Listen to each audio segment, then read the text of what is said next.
What's up, everybody, and welcome to the Fit to Fat to Fit Experience podcast. I'm your host, Drew Manning. Now, I'm flying solo today, and today I have a special episode for you guys with Dr. Kate Hendricks-Thomas, who is a PhD. She's a health educator and assistant professor at Charleston Southern University. She teaches for the school's health promotion program, and she co-authored the Just Roll With It Wellness Journal. Once a captain in the U.S. Marine Corps, today Kate is a leading expert on resilience and stress management. Her work explicitly focuses on healthy transitions for military veterans. She lives in Charleston, South Carolina with her husband, her beautiful wild baby, and the Great Dane who dotes on him. Her website is katehendricksthomas.com. The reason I brought her on is because I think she brings a unique perspective to health and fitness, being a former U.S. Marine, and her unique story there, I think, gives her a great perspective on a balanced lifestyle, especially post-war. As a military veteran, she's a great asset, I think, that a lot of us can learn from. So that's the reason I brought her on. In today's episode, we dive into a lot of the mental and emotional side of fitness and the things that she's learned from being in combat, and how she's dealt with her own PTSD and things that have helped her, including yoga and her own fitness routine specifically. And we talk about a lot of mental and emotional things that all of us can apply in our lives to live a healthier, balanced lifestyle. I think you'll really enjoy this episode with her. But first, before we dive into today's episode, today's sponsor of the show is dollarworkoutclub.com. Now, for those of you who don't know what dollarworkoutclub.com is, it's an online fitness platform that me, Lynn, and Natalie Hodson all created, where you get access to 5 at-home workout videos that can be done at any fitness level. And all the workouts are about 10 to 20 minutes long, very high intensity. Our philosophy is working out smarter, not longer, so you don't need to spend hours in the gym. You get 5 new at-home workout videos every single week. You get 5 new healthy recipe videos every single week, and you get 5 new motivational videos that tackle things that we all have to deal with on a physical, mental, and emotional level. And so basically, you get access to these 15 new videos of content every single week, and all you pay is just $1. That's why it's called Dollar Workout Club. So it's $1 per week to access to high-quality content, 15 videos. I think you'll really enjoy it. Go check it out at dollarworkoutclub.com. And if you follow us on Facebook, go check out our Facebook page, because each week we release a new free workout that you can see what it's like before. You can test it out before you actually, subscribe to the program. So check out our workout videos. I think you'll really enjoy them. Everyone will. They're for all fitness levels, and we're very, very proud of this high quality content that we deliver to you guys at a very affordable cost. dollarworkoutclub.com. All right, you guys, let's go hang out with Dr. Kate Hendricks-Thomas.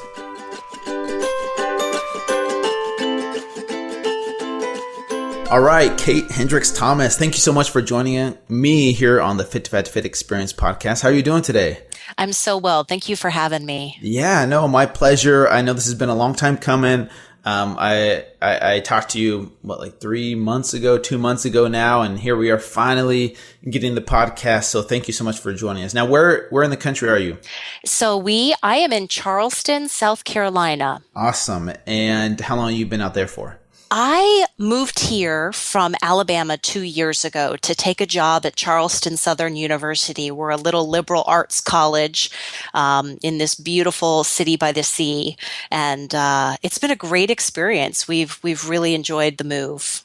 That's awesome. So you're originally from the South? No, I'm originally from Minnesota, but there's a big but at the end of that. I was a military dependent growing up. So my dad was in the Marine Corps, and we moved every 2 years.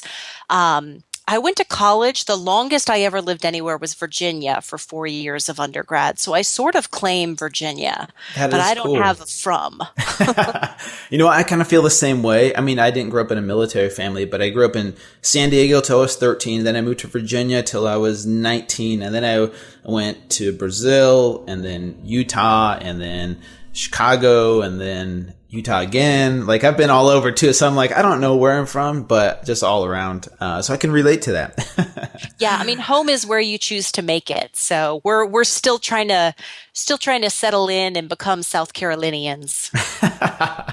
I like it. So introduce yourself a little bit to my audience. Tell us a little bit about your background, your story, and then we'll get into your book and discuss some of your philosophies. Wonderful. Well, I am a current assistant professor of health promotion, and I am a former personal trainer and yoga teacher, Pilates pro. Before that, I was an officer of Marines. I served 6 years on active duty in the Marine Corps, and it was a wandering path. I realize as I list all of those jobs there, I was wandering and I was lost. So there was no great literary purpose there. But I am teaching now, and I spend my time working with military veterans on mental health promotion. The reason I do it is because I did a terrible job leaving the Marine Corps and finding a new identity. And I absolutely feel passionate about helping people stay healthy through that process. Yeah, I actually wanted to talk to you about that because I know there's a lot of veterans that listen to my podcast. Can you talk a little bit about that transition, how it is for a veteran going from veteran life to all of a sudden civilian life, and why it's so difficult for so many veterans? Well, what's interesting is we always think about, well, the problems that service members face must be combat related. We've been at war for the last 15 years, but the data show us that there's nothing more stressful than the first 6 months after we separate from active duty service, strictly because it's a total life upheaval. Your employment goes away, your tribe goes away, all of your trusted social support networks change. You become a minority in civilian culture. I mean, less than 1% of the American population, has served on active duty, and it's a really lonely time, and it can be very, very challenging to navigate in a healthy way, particularly because we tend to be an intense and sometimes sensation-seeking, willing to take risks type of culture. So, yeah, we're willing to self-medicate rather than ask somebody for help, maybe a little bit too easily. Yeah, and you talked about that in your book. So your book, Brave, Strong, True, thank you for sending it to me, by the way. Loved it. And you kind of talk about that in your book. Here you are, a veteran, and, it's difficult to admit that you're a human, right? You talk about that a little bit, as being a veteran and being in war, sometimes you are supposed to be kind of like this perfect machine. I have no fear. I have no worries. And, on the outside, you're supposed to be the strong, resilient person, but in reality, you are human. And, can you talk to us about why it was so difficult for you personally, and why you felt like you were both, wandering and lost, like you say, because not all who wander are lost, right? Right. I love that quote. I do too. I tell you, I use the word veneer, and I think this isn't just military culture. I mean, I think a lot of professionals get used to putting on a show of, I know what I'm talking about at all times. I look good, smell good at all times. I've got it together. And we get used to showing that public mask to the world. In some cultures, I think fitness culture, that's reinforced socially. So when you do start to struggle with transition, it can be really tough to admit that you're struggling. And that was me to a T. I got out of the military. I felt lost professionally. I felt like I had lost my purpose-driven work. I actually moved right into working in the fitness industry because I loved fitness. But if you actually looked at the way I practiced fitness at that time, everything was overly intense. You ran until you threw up. You lifted weights until you injured yourself. Everything was just so out of balance. So for me, when I started to realize I was on shaky ground, I didn't have the skills to reach a hand out and ask somebody to share their experience or let me talk to them about what was going on. I was just so invested in that veneer. Yeah, that's a great word to use, and I love that you talk about that. What exactly did you do in the fitness industry? You said you're a personal trainer, but you also have a background in exercise science, right? Was that after the Marine Corps? Nope. I got my degree before joining the Marine Corps, and I had a sociology and an exercise science degree. And I got group exercise instructor certifications and personal trainer certifications. And I always kind of kept my toe in that water as a hobby when time allowed. I loved being an athlete. I loved being around the sneakers and spandex gym rat crowd. I really enjoyed it. So when I left, I worked for a large, Globo Gym franchise as a fitness director. And I had a team of trainers, and, we were working on growing our staff and our service offerings. It was really fun. It was enjoyable. And then I decided I wanted to move into, I was working and I wanted to save up for graduate school. So I wanted to move a little bit into the higher end market. So I started working more in boutique fitness.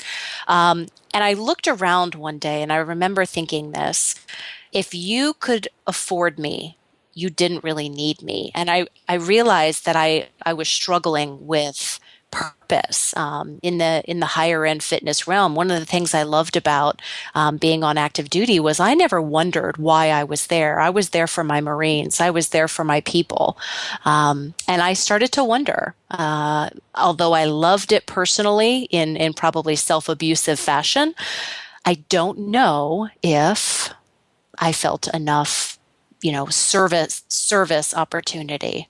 Yeah, that's interesting. So, I kind of want to go back to what you talked about balance. I could relate to you as a trainer of that mentality of pushing people to the brink, and just push them to, and even yourself too, right? I mean, that type of discipline, it definitely has its benefits, but at the same time, it kind of throws you out of balance, and I can totally relate to that. So what helped you transition as a trainer, for example, of that mentality to all of a sudden a balanced approach? Because I know in your book you talked about, I think you were in Minnesota, you were part of this global gym, and you just took all these classes, water aerobics, and I don't know, what else did you take? I'm trying to remember what else, other classes.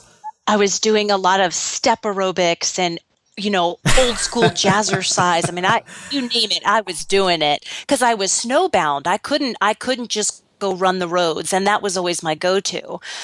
So I had to get creative, and I wound up in such great balanced shape. It was a really powerful lesson for me to realize that stuff I had always poo-pooed, because you don't typically vomit when you get off the elliptical trainer. So was that really worth my time? Well, lo and behold, when I ran a timed 5K, a month later, it had absolutely been more than worth my time. I've injured myself before. So one of the ways I deal with stress, or in the past, I dealt with stress in in extreme ways. So, going through the dissolution of a personal relationship, I decided to work out 3 times a day. And one afternoon, I was hungry and moving fast, and I slipped a disc in my back. I had terrible form, and I did it to myself. But that landed me in a physical therapist clinic and then on a yoga mat. And I learned to breathe, and it changed everything. That is so cool. And it's interesting to see, hindsight is always 2020. It's interesting to see, like, looking back at your life, you can connect the dots so much easier. Like, this happened for a reason, but at the time you're like, why did this have to happen to me? Why did I have to slip a disc? And, but at the end of the day, that transitioned you into yoga, and which helped you to learn how to breathe. So let's talk about that, specifically, that transition in your life, and how that was a benefit at the end of the day. Oh, I wouldn't trade that experience for the world, because it was my first encounter with mindful movement. And I talk about mindful movement as being a self-care practice, because you're not just exercising, you're not just moving your body, you're not just correcting muscular imbalances, you're also de-escalating your hyped up nervous system.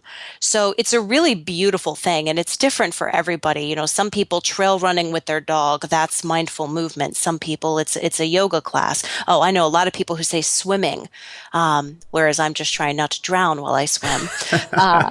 But so whatever it is where you feel that click, that exhale, that connection on a deeper level, I think that's where real balanced wellness and self-care come into play. And I think that's one of the reasons I enjoyed reading your book so much is, you know, you can make it in any fitness arena. I mean, nobody would ever question your ability to knock out pull-ups, but you also get the deeper level, you know, the emotional and the social and the stress management levels that make a balanced wellness practice. I had to learn that by, you know, really ruining my back, but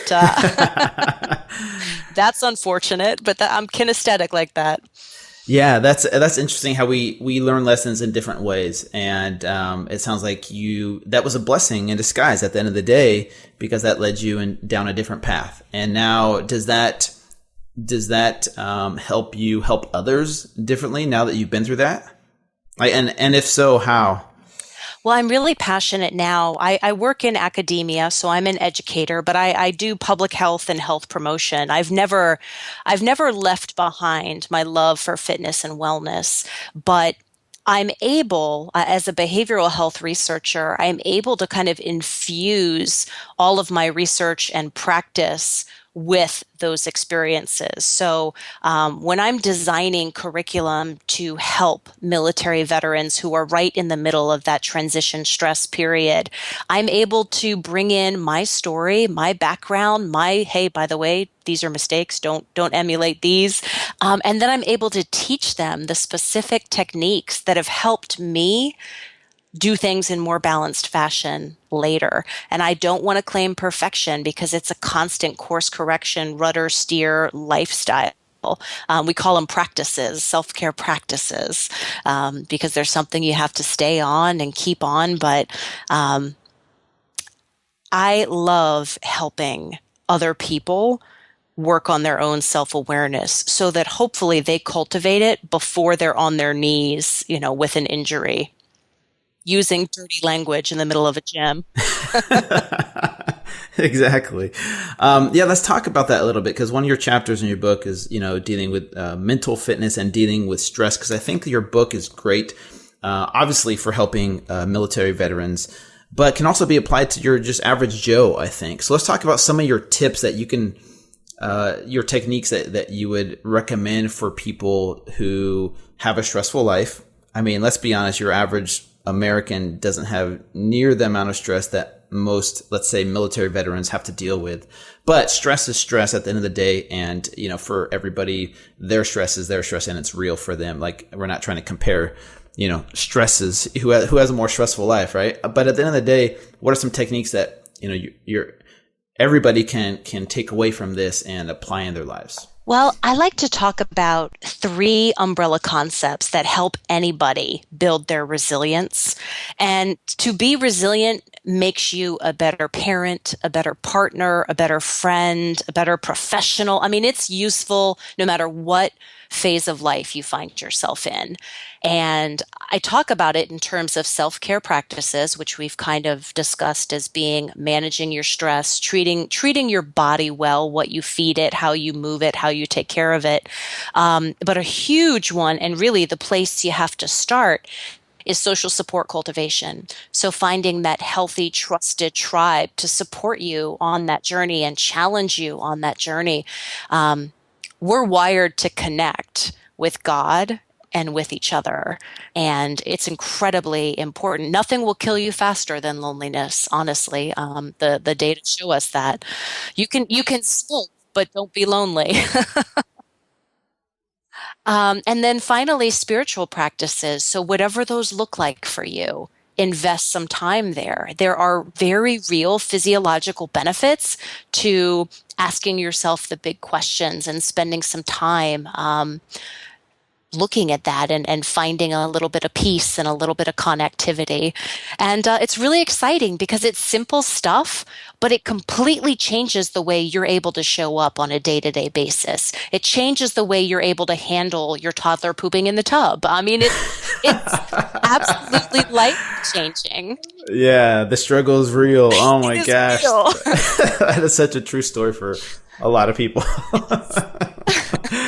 That is so funny. I love those tips and advice because I talk about that in my book too. I'm a big fan of finding your support system because it's going to help you in all facets of life, not just fitness or weight loss. Having that support system to help you with a transition in your life or with struggles in your life is that, because I think a support system does two things. One, it gives you a balance of a kick in the butt when you need it, like you need a push in the right direction sometimes, like tough love, but also encouragement and empathy and love and support to let you know that you're worth it to make these changes, to be a better person.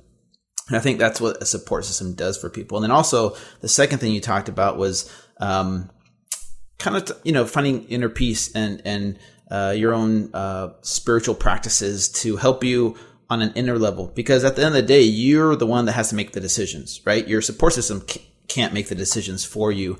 And, whether that's, daily prayer or daily meditation or breathing, finding that inner peace and like you said, there's nothing that will kill you quicker than loneliness, but that doesn't mean being alone, right? There's a difference between being alone and being lonely, right? I think getting to a place where you can be alone, but not feel lonely is great. And that's one thing I've struggled with personally. I'll be honest, talking about this to everybody is I've struggled my whole life with being alone. I've always hated it. I've always, disliked being by myself until just recently, probably the past year.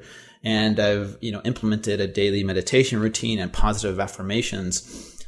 And those are some things that have helped me to deal with that transition. And you kind of talked about, some things that people can do as well, which I think is great. So thank you so much for reinforcing this and talking about this. Cause here's the thing. And I think you'll agree with me, coming from the fitness industry is that, you can give people meal plans and workouts and all the physical aspects of weight loss, but unless they understand their mental and emotional challenges, that's where people struggle. That's where people struggle with making it a lifestyle change. Anybody can do like a 60-day or a 3-month crash course diet, but then how do they maintain that lifestyle over time?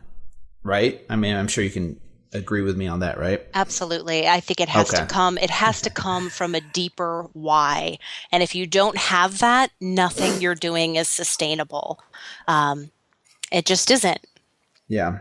Yeah. And I agree with that 100%. Okay. Let's go back to your book a little bit in the last two chapters, The Way Forward and Resilient Leadership. These two chapters kind of talk about some solutions, right? Because in the book you talk about all the problems that veterans have to deal with, and but in the last two chapters you kind of sum it up and give some of your solutions for some of these problems. Can we speak to those a little bit? And I like specifically you talking about veterans helping veterans, and I'll kind of relate to that on a personal level after you kind of talked about those two chapters first, if that's okay. That's exciting, actually. Yeah. I love knowing people relate to things. So I believe so strongly. I'm a public health professional. And when you work with any community, if you can have health education be peer-led, it's going to be so much more impactful. I mean, think about just yourself in middle school. Your mother could tell you something, or your cool friend could tell you something. I mean, and that's just how we are as people.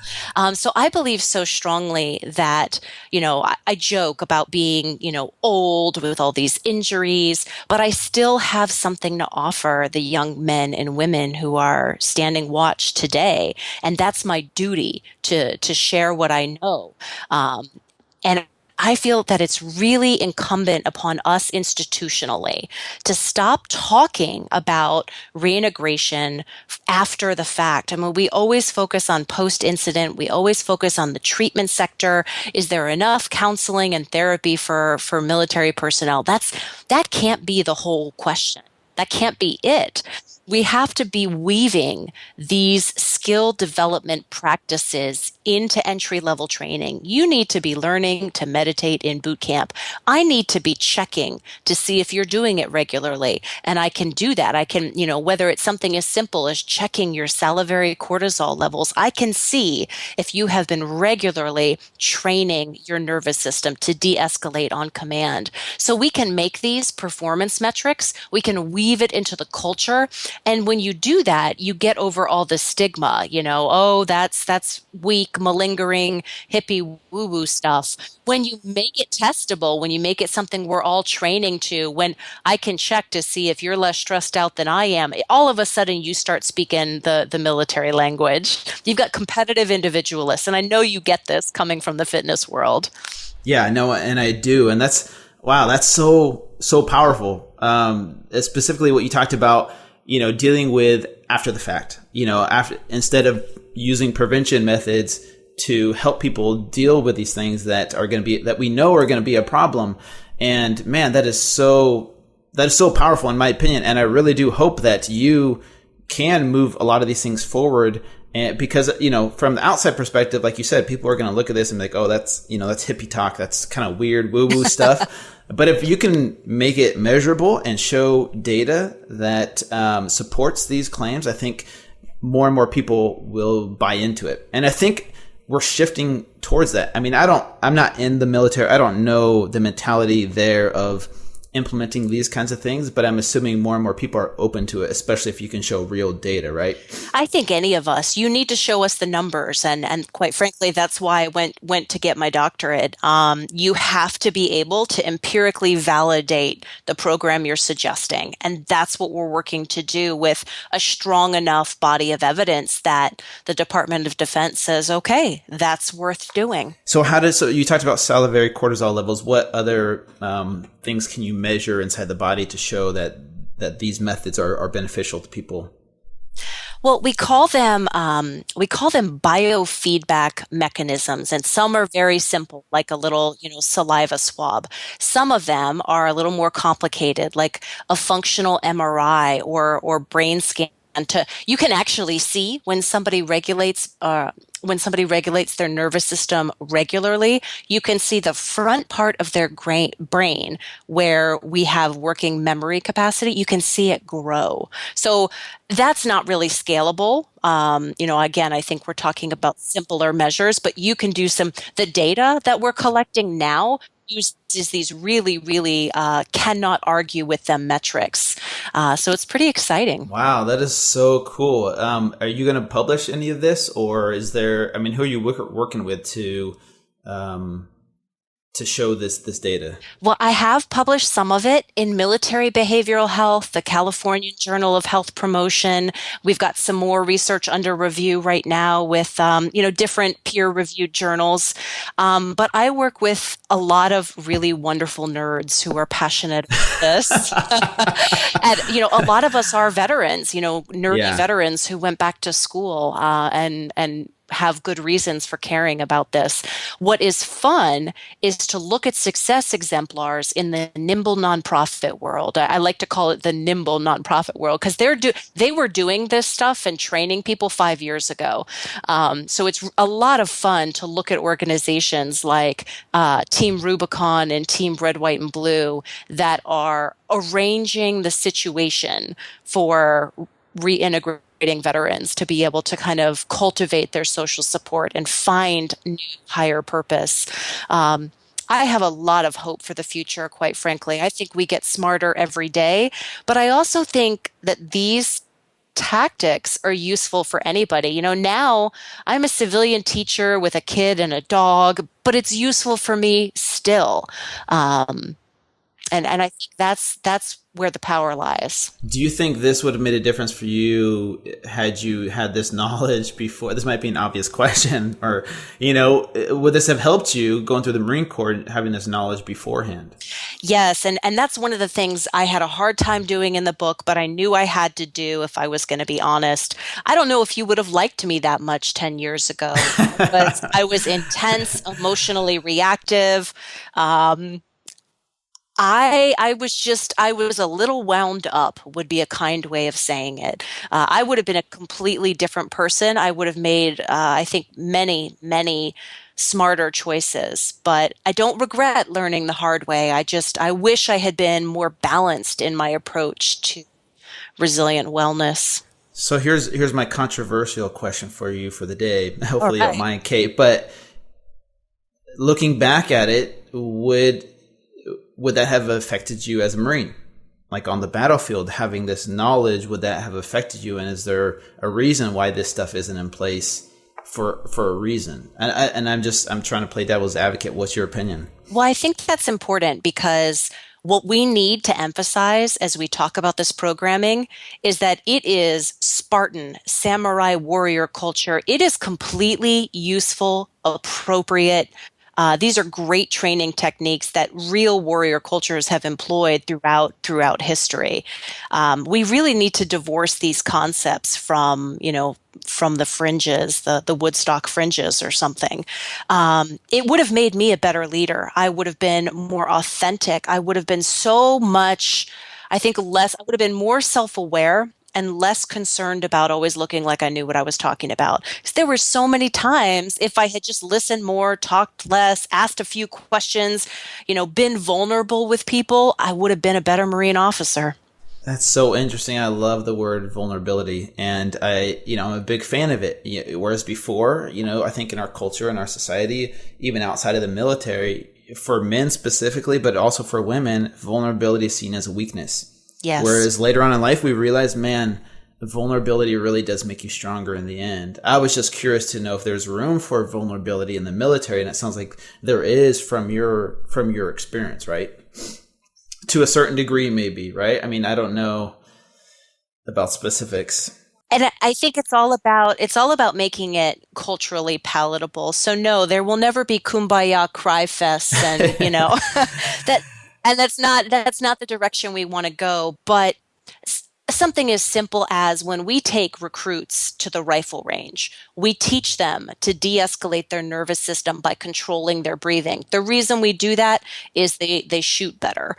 So if we can tie these practices to performance enhancement, it makes them desirable at an institutional, community, and individual level. These are cool things to do because they make us better. They make us better service members. That is so cool, man. I love hearing more about this world of the military veterans and learning as much as I can because I haven't had any experience. But I think as non military veterans need to understand this world that exists out there. And unfortunately, if you don't have any experience, if you don't know someone personally, you're kind of foreign to these things, and you're just like, oh, well, why is it an issue or why is it a problem? And this is what I kind of wanted to get into was empathy. And I feel like this is where, your story, your philosophies kind of relate to my brand of Fit to Fit and the whole empathy factor of it all.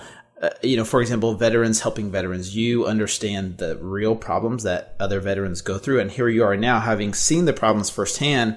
And after that life, here you are trying to help out with those real world problems. And I think there's something very big to say about you having that understanding of that empathy because these things would have helped you. And I mean, here I am trying to relate this to, fitness, for example, but really it's a similar concept. And my philosophy as a personal trainer before has totally shifted now, having done Fit to Fit. Even though it was a small little experiment for 6 months, it gave me such a better understanding of where my clients were coming from. In no way will I ever completely know what someone who is obese, who's been obese for years and years, will ever go through. My 6 months of doing Fit to Fit, of gaining that weight, was my own personal story. But man, it was so humbling. It opened up my eyes to this world that I had no idea existed. I mean, the emotional connection to food, I had no idea why it was so hard for people to let go of soda or junk food until I did Fit and had a better understanding of that emotional connection. And I came out of it a better man, a better human, and a better trainer at the end of the day. And I don't think everybody needs to go through it, but I think a lot of personal trainers out there could benefit from this experience. And that's why the whole TV show and this Fit to Fit movement that I like to call it, I think is really bridging the gap that exists out there between these skinny fit people and people who are overweight. And there's a lot of judgment that goes on both sides of the spectrum. And my goal is to bridge that gap with this fit to fat to fit movement. Not sure if that makes any sense, but No, it does. And that's why I think one of the reasons I loved your book was the real wistfully emotional way you talked about your darn it wasn't Captain Crunch, it was Cinnamon Toast Crunch. Yes. I mean, that came through. And I love this quote, and it says, beautiful people aren't born, they're made. I don't think it's cultivated. I mean, we have a certain amount of it naturally, but it's kind of a trainable thing. If you read the work of Dr. Brene Brown, you said you like the word vulnerability. You're probably a fan. Yeah, a huge fan. She talks about how empathy is trainable and teachable, and we have to grow it consciously. And that's what you did by saying, I will spend a period of time walking in your shoes, even though I know that's not really socially acceptable and I know it's scary. And I will miss my Cinnamon Toast Crunch. And there's something that people connect with that. I mean, there's a good humor there, I think, that's so important, and especially in the aesthetic-driven fitness industry. I think it's powerful. I think it's really, really powerful. I want to share with your audience that I showed episode 1. Drew spoke with my students over Skype, and they couldn't ask him enough questions. And then I showed them episode 1, intending to turn it off, but they were weeping and having this real reaction to the show. So we had to watch the whole thing. I had to redo my syllabus, but it was worth it. Yeah. People connect with it and get it, and I appreciate it. Okay, so shifting gears a little bit here, Kate, I want to talk to you a little bit about what your fitness routines are now and how you implement a healthy lifestyle now versus before when you were kind of hardcore. Well, okay, so you're not allowed to judge me for this part. I won't judge you unless you eat Cinnamon Toast Crunch, then I'll be jealous. No. I'm wearing a cast right now, a walking cast. What happened? I self-induced a partial Achilles rupture because I was running and it started to hurt, and I said, just train through it. You don't need to fix this or slow down, and just train through it. So I tried to train through it for 4 months.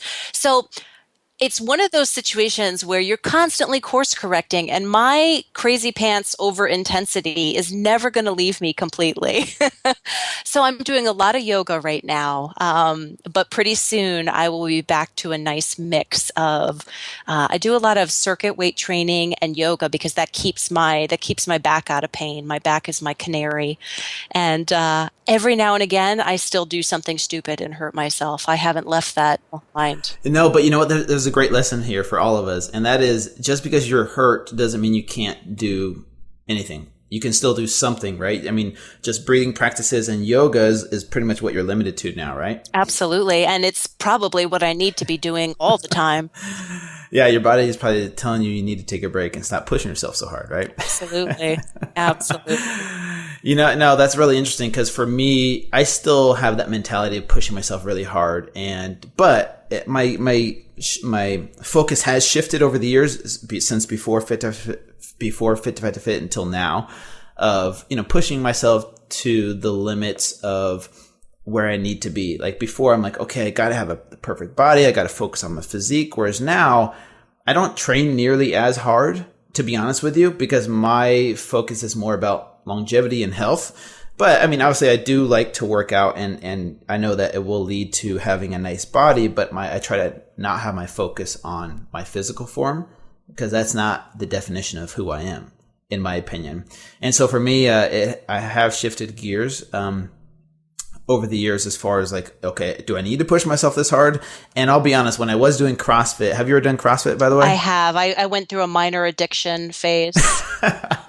I think it's a great program for former athletes or, former military veterans, in my opinion, because it kind of gives you that sense of competition, and which is good for some people. For some people, it's bad, especially if they're going to push themselves to the brink and rupturing their Achilles, right? I don't belong there. I don't have the shut off brain power or something.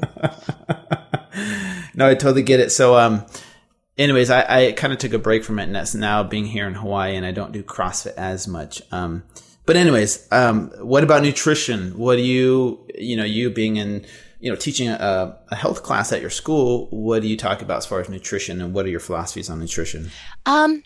I would definitely say we approach it from a holistic standpoint. We do a lot of behavioral health tracking, trying to make little changes, add in. We try to stay really reasonable when we talk about this with our health education professionals, understanding that the classroom is diverse and everybody's in a completely different place.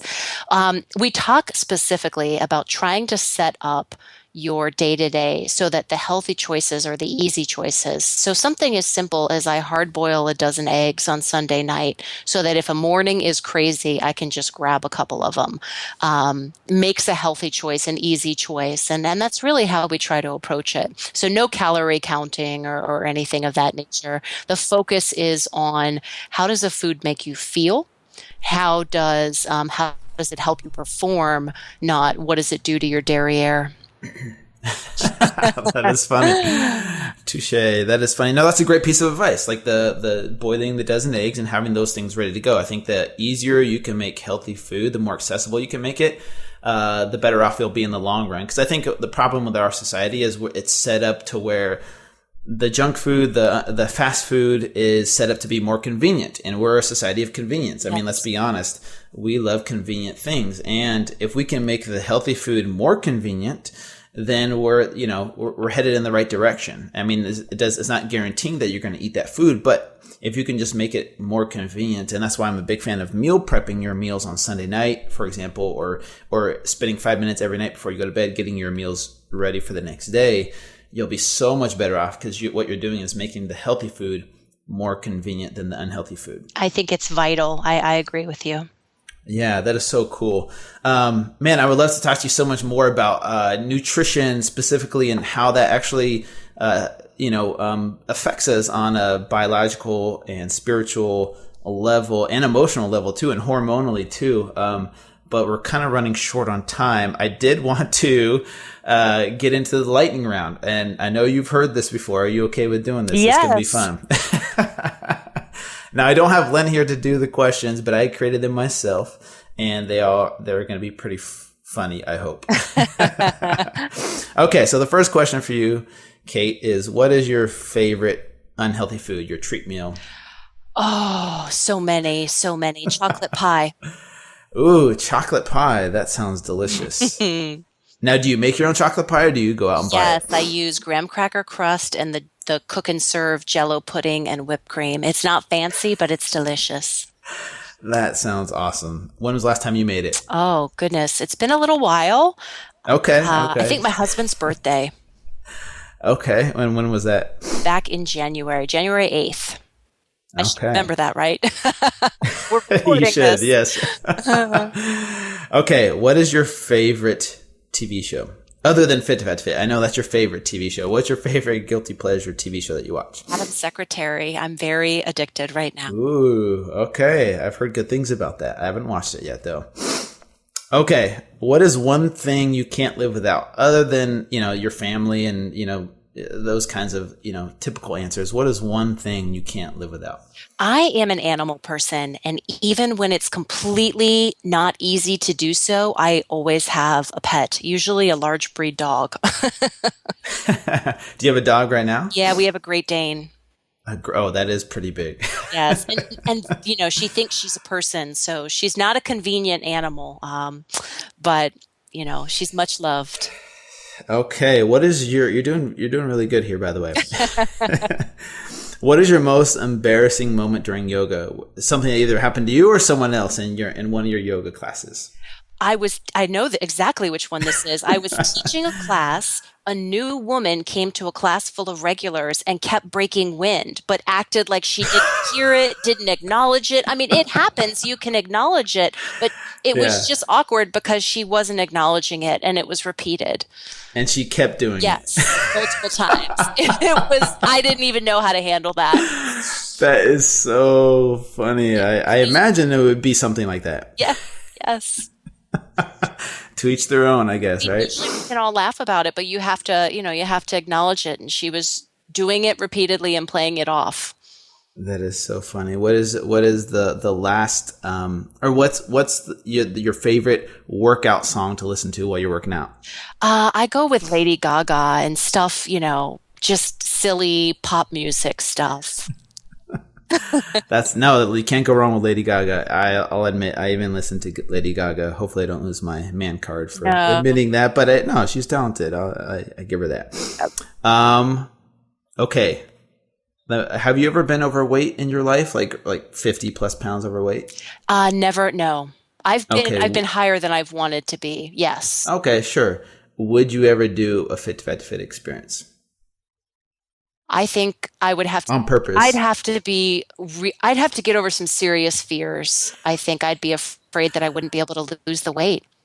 Okay, and that's a real fear. I mean, I had the same fear. So basically, I'm asking you to try out for season 2, Dr. K. Is that okay?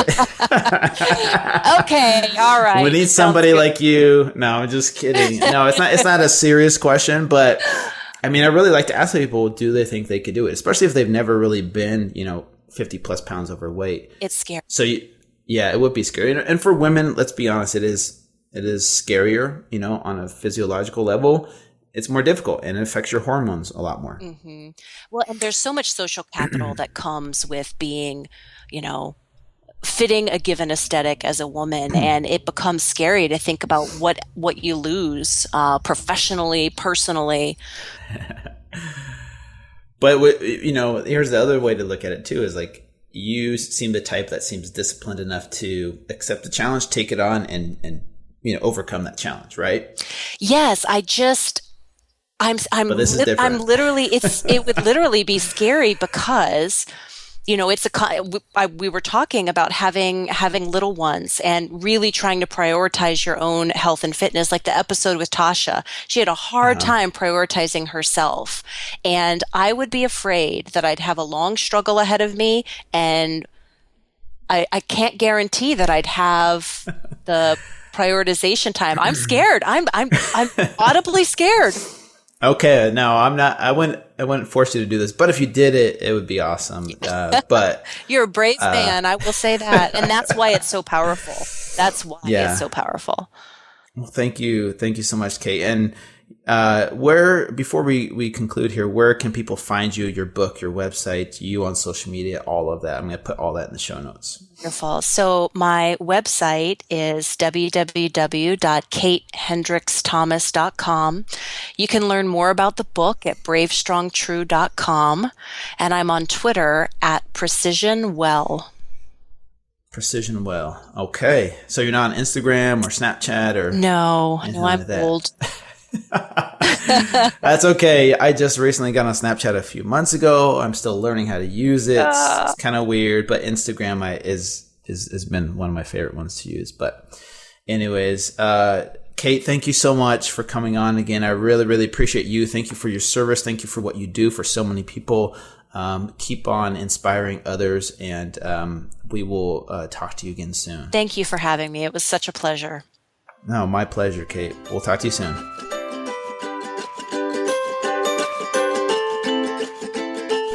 All right, you guys, thank you so much for listening to another great episode here on the Fit to Fat to Fit Experience podcast.